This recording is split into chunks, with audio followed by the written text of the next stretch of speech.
आज हम मेमोइज्ड फंक्शन बनाएंगे। एक क्या बनाना चाहते हैं? मेमोइज्ड फंक्शन का क्या मतलब हुआ? एक फंक्शन है मेरे पास एडिशन का, 2 नंबर ऐड करेगा, और मैं चाहता हूं कि ये फंक्शन सिर्फ एक बार कॉल हो सेम आर्गुमेंट्स के लिए। दोबारा जब कॉल करूं तो दोबारा जब कॉल करूं मैं इस फंक्शन को, तो अगर आर्गुमेंट सेम है तो कैश्ड रिजल्ट भेज दे, ना कि दोबारा कैलकुलेशन करें। इससे हम ना काफी कॉस्ट सेव कर लेते हैं। सपोज दैट आप कोई एपीआई कॉल कर रहे हैं जहां आप पे कर रहे हैं, फिनेंशियली कॉस्ट सेव कर सकते हैं।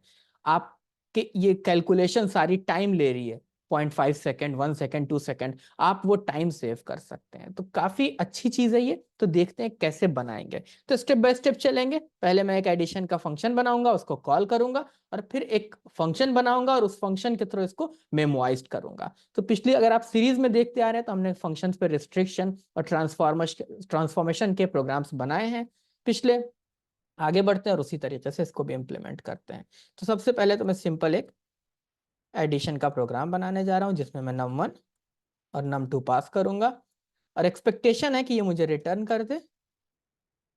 बहुत ही आसान सा है, num1 प्लस num2। यहां मैं लिख लेता हूं const result is equal to, मैं लेट लिखने जा रहा हूं क्योंकि मैं इसको यूज करूंगा, एडिशन num1, सॉरी 3, 2, 3, और मैं यहाँ कंसोल लॉग कर रहा हूँ। रिजल्ट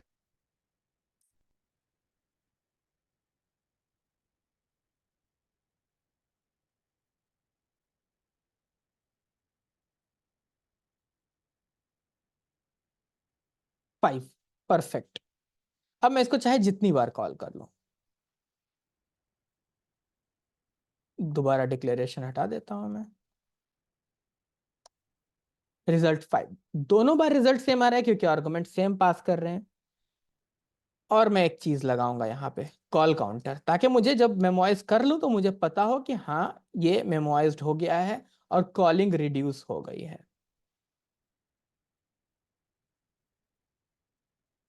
और यहाँ एंड में मैं एक कंसोल लॉग लगाऊंगा,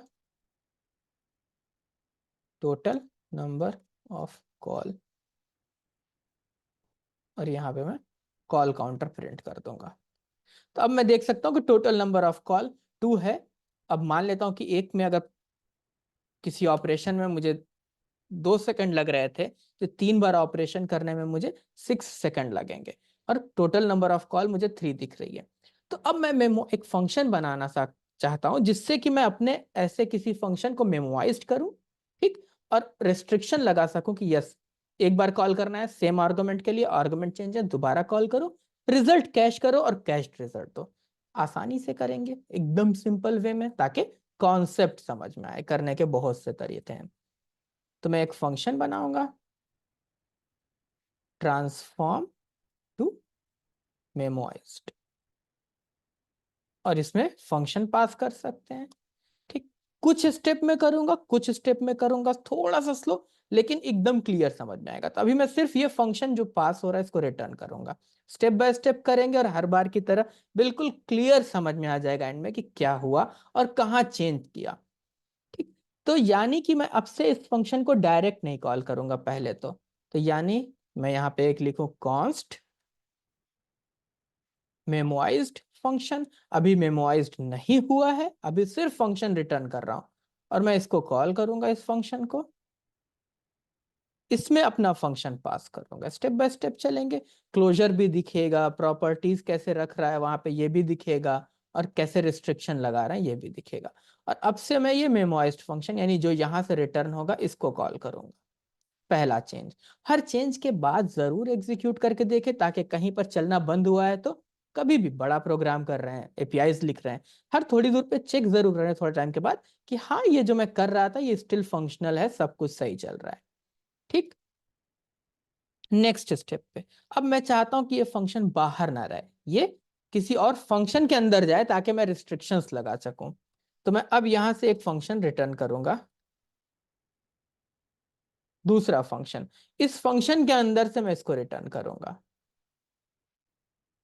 लेकिन अब थोड़ी सी परेशानी क्या आएगी इन आर्गुमेंट्स की, मतलब अगर मैं अभी चलाऊं इसको तो तो ये फंक्शन एडिशन प्रिंट कर रहा है यहाँ पर, क्योंकि ये फंक्शन ये आ रहा है, ये फंक्शन रिटर्न करके, तो ये इस फंक्शन को रिटर्न कर रहा है, इस फंक्शन को रिटर्न कर रहा है, इसके रिजल्ट को नहीं रिटर्न कर रहा है, इसके रिजल्ट को नहीं रिटर्न कर रहा है। तो अब ये रिजल्ट यहाँ तक कैसे पहुंचेगा, तो हमें पता है कि आर्गुमेंट्स यहाँ आते हैं, ठीक, आर्गुमेंट्स यहाँ आते हैं, तो जो आर्गुमेंट्स आ रहे हैं उनको स्प्रेड करना है, उनको स्प्रेड करना है, और इन आर्गुमेंट्स को यहाँ पास कर देना है मुझे। देखते हैं चला करके, बेहतरीन। यानी ये आर्गुमेंट्स यहाँ से आ गए, कैलकुलेट होकर के रिटर्न हो रहा है, और मैं अगर चाहूं तो मैं इसको const result is equal to लिख लूं और ये रिजल्ट रिटर्न कर दूं, तो भी कोई दिक्कत नहीं है। रिटर्न रिजल्ट, सब कुछ ठीक है, अभी भी 3 बार कॉल हो रहा है। जब ये मेमोराइज्ड हो जाएगा तो यहाँ टोटल नंबर ऑफ कॉल 1 हो जाएगी और रिजल्ट हमें हर बार मिलेगा, ठीक। तो यानी कि यहाँ पे आर्गुमेंट्स आ रहे हैं हमारे पास, हम जानते हैं कि यार कौन कौन से आर्गुमेंट आए थे, फिर कौन कौन से आए हैं, ये हमें पता चल रहा है। तो हमें ये रिकॉर्ड मेंटेन करना है, तो मैंने कहा यहाँ पर कि मेरे पास एक कैशे होनी चाहिए। अभी हम सिंपल जावास्क्रिप्ट का ऑब्जेक्ट यूज करेंगे आज, और देखेंगे कि कैसे काम करता है, ठीक। दूसरी चीज, हमें की जनरेट करना पड़ेगा, की जनरेट करना पड़ेगा।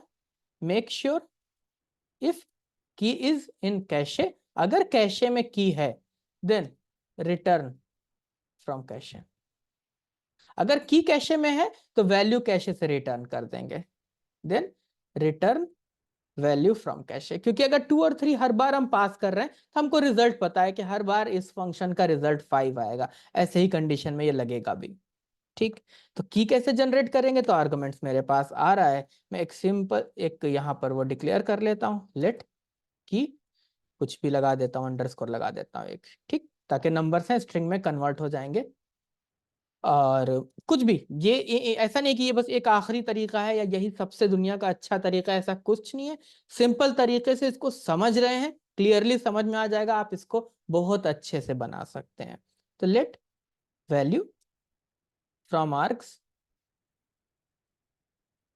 नॉट फ्रॉम, सॉरी, ऑफ, यहां से हमें ये नंबर्स मिल जाएंगे और हम इन नंबर्स को बस की में अपेंड करते चले जाएंगे। तो मैंने कहा की plus is equal to value, और मैं हर वैल्यू के बाद एक अंडरस्कोर लगा दूंगा।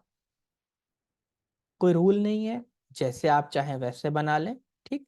ये की बन गई, और अगर ये की बन के तैयार हो गई है तो मुझे सिर्फ इतना चेक करना है कि अगर तो कैशे में, अगर तो कैशे में ये की है, इफ की इज इन कैशे, तो बस यहां से मुझे रिटर्न कर देना है कि भाई अगर कैशे में की है तो जावास्क्रिप्ट का ऑब्जेक्ट है, मुझे पता है कि अगर की पर कोई वैल्यू है तो मैं डायरेक्ट रिटर्न कर दूंगा, कैशे की वैल्यू अपने आप पहुंच जाएगी। अब अगर नहीं है तो, अगर नहीं है तो मेरी जिम्मेदारी है कि जब ये कैलकुलेट करूं तो मैं कैशे की उस की पे ये रिजल्ट रख दूं, तो अगली बार जब आऊंगा तो ये रिजल्ट मुझे वहां से मिल जाएगा। ये अप्रोच चाहिए है, और अगर ये काम हो गया तो यहाँ पर आप देख सकते हैं कि टोटल नंबर ऑफ कॉल 1 है। यानी कि ये जो एडिशन का फंक्शन है, यह सिर्फ एक बार कॉल हो रहा है और आपको रिजल्ट हर बार मिल रहा है। चेंज करके देखता हूं इसको अब, ठीक। टोटल नंबर ऑफ कॉल 2 है, क्योंकि ये तीनों एक बार में मैनेज हो गए और एक बार इसके लिए कॉल हुआ है। तो आई बिलीव कि एकदम क्लियर होगा ये कि कैसे काम कर रहा है। तो प्रैक्टिस करके देखें और फंक्शंस के साथ एक्सपेरिमेंट करें, थोड़ा सा मेमोराइज्ड है, क्लोजर है, ये सारे इंटरव्यू के पॉइंट ऑफ व्यू से काफी इंपॉर्टेंट है। होपफुली बिल्कुल क्लियर होगा। All the best.